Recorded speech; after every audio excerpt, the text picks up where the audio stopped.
Hello viewers, এই যে এটা বিষয়টা দেখেন, আপনাদের একটা বিষয় দেখাই।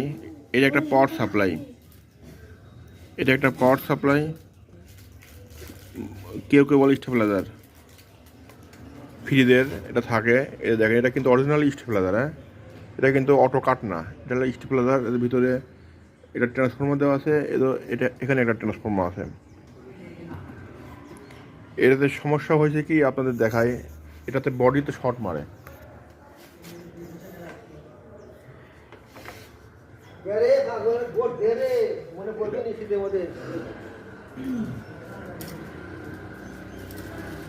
দেখেন, এটা কিন্তু রানিং আছে, কিন্তু এই বডিতে শর্ট ছিল। পরে আমরা খুলে দেখলাম, এই দেখেন এই বডিতে দেখেন, এই বডি শর্ট করতেছে। এই দেখেন বডি, এই ট্রান্সফর্মার শর্ট, এই কারণে বডিতে শর্ট মারত। এই ট্রান্সফর্মার এখন খুলে দেখবো যে এই ভিতরে কোথায় শর্ট হয়ে গেছে। হয়তো এই ববিন, প্লাস্টিকের ববিন, এই ববিনটা হয়তো গলিয়ে অথবা টিনের সাথে লেগে যেতে পারে। খুলে এটাই দেখা হবে।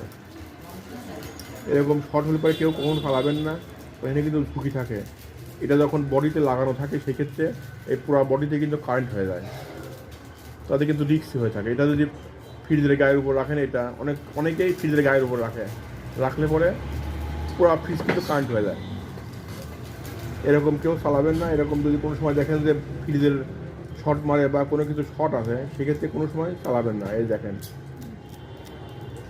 পুরো বডি আছে, পুরো শর্ট। সবাইকে ধন্যবাদ ভিডিও দেখার জন্য।